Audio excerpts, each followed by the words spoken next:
अमीर ननद की गरीब भाभी।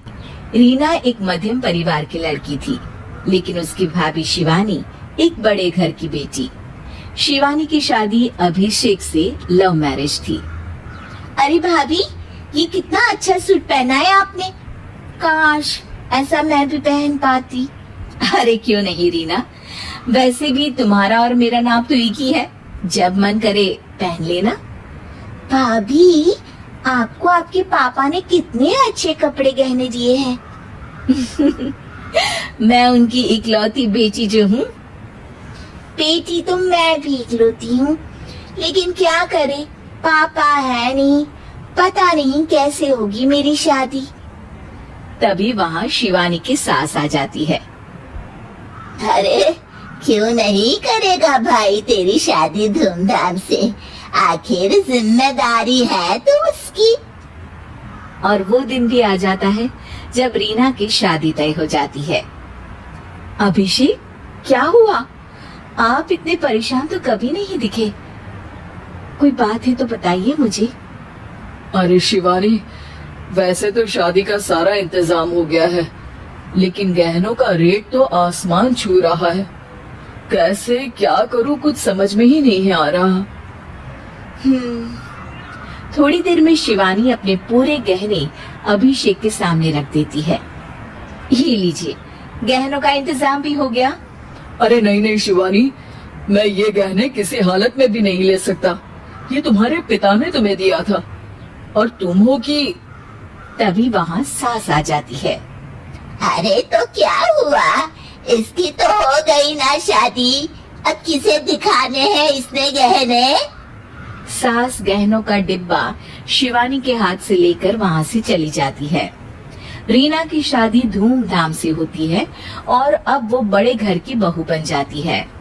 वहीं रीना की शादी के बाद शिवानी और अभिषेक उसकी शादी के कर्जों से डूब जाते हैं। मैं सोच रही हूँ नौकरी करनी शुरू कर दूं। वैसे भी पढ़ी लिखी हूँ, आपकी थोड़ी मदद भी हो जाएगी। वैसे शिवानी, कुछ दिन कर लो तो अच्छा ही होगा, क्योंकि जरूरत भी है। अब शिवानी भी नौकरी करने लगती है और घर खर्चे में अभिषेक का हाथ बटाती है। एक दिन शिवानी, रीना का फोन आया था, कह रही थी कि आने वाले त्योहार में उसके ससुराल जाना है। ठीक है माँ।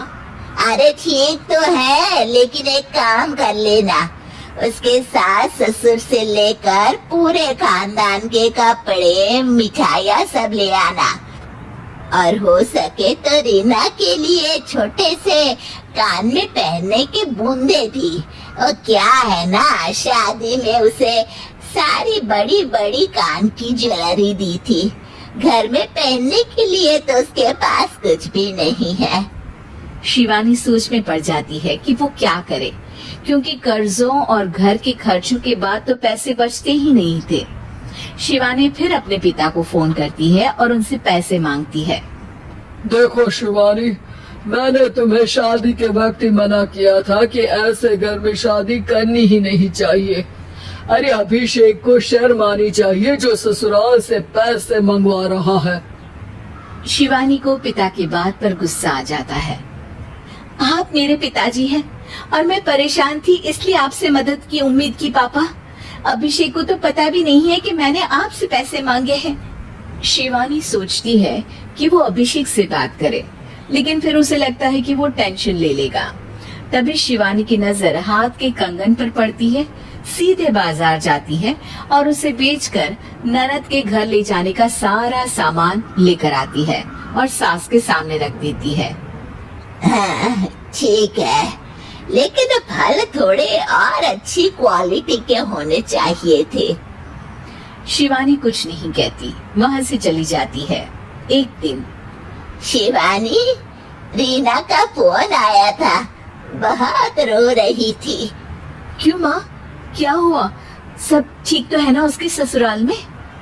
अरे तूने तो उसकी नाक ही कटवा दी। अब मैंने क्या कर दिया माँ? कह रही थी कि बड़े घर की बहू है भाभी, जो कपड़े दिए वो ब्रांडेड भी नहीं थे, तू तो जानती है ना उन लोगों का पहनावा कितना अच्छा है। तू तो मेरी बेटी का भला कभी सोचती नहीं। हाय भगवान, अरे बड़े घर की बहू है, इसी बात की जलन है ना तुझे। लेकिन याद रख, मेरी बेटी का सोचने के लिए भगवान है। तुम लोग कभी उसका बुरा नहीं कर पाओगे। अब शिवानी के मन में सवाल था कि क्या ईश्वर सिर्फ रीना के साथ है, उसके साथ नहीं।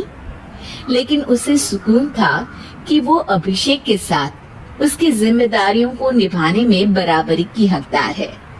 शिवानी वहां से चली जाती है।